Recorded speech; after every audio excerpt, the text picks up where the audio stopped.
And breaking just moments ago, President Trump announcing that Todd Blanche will serve as Deputy Attorney General and former Georgia Congressman Doug Collins as Secretary of Veterans Affairs. Another one of ours going there. And Doug is a veteran himself, and then Todd Blanche is President Trump's longtime, was his attorney in at least one of the trials. All right. Well, again, lawfare. Let's just call it lawfare. Meanwhile, the Supreme Court's Chevron decision last summer serving as a jumping off point to Trump's newly formed Department of Government Efficiency.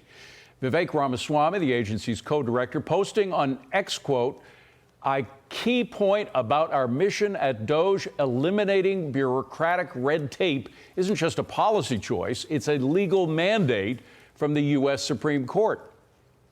Our next guest played a key role as the fishermen took their fight against government bureaucracy all the way to the nation's highest court. Joining us now, fisheries liaison for Seafreeze, Meghan Lapp. Meghan, great to see you. Just to remind folks how important this decision was for Americans, particularly small businesses, particularly folks, friends of yours in the fishing industry.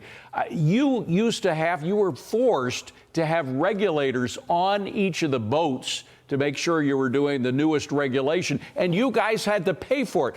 Tell us how that Supreme Court decision has changed your life and the lives of the people in the fishing community. You're right. So what our case was about was that the legislative authority for our regulators said that they could put observers on our boats that Congress would pay for. But what the agency actually did was they created an entirely new department of at-sea monitors that all they were there to do was enforcement. And they said, since Congress didn't give us the money for this, we're going to make you pay for them directly out of pocket. And we said no, and we took our case to the Supreme Court. And I think, you know, the real take-home point here is that before we beat them at the Supreme Court, for 40 years in this country, if the legislative authority over an agency was either silent on a subject or was unclear on a subject, the agency could just give itself power. It could invent power out of thin air without any legislative authority whatsoever. And really, the implications of that are tremendous. For 40 years, we have agencies creating entire departments, entire divisions, entire positions, entire programs that there's no legislative authority for in the agency. And I think really, you know, when Elon and Vivek go to, you know, address this issue, they don't need to just give agencies a haircut. They're going to have to do full-blown amputations in order to fit an agency back into the legislative box that it is supposed to be in.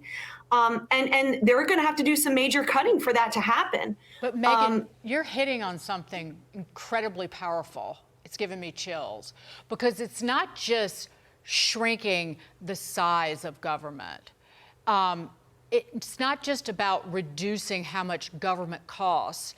This is about getting the boots of government off the backs of businesses and individuals from sea to shining sea.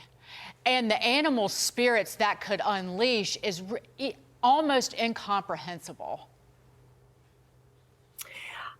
Yes, and I think, you know, what needs to happen is that agencies have to go back. Agencies only exist through legislative authority.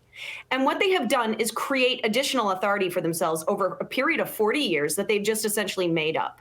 And so we need to return them to the legislative authority that is the only authority that they derive their power from.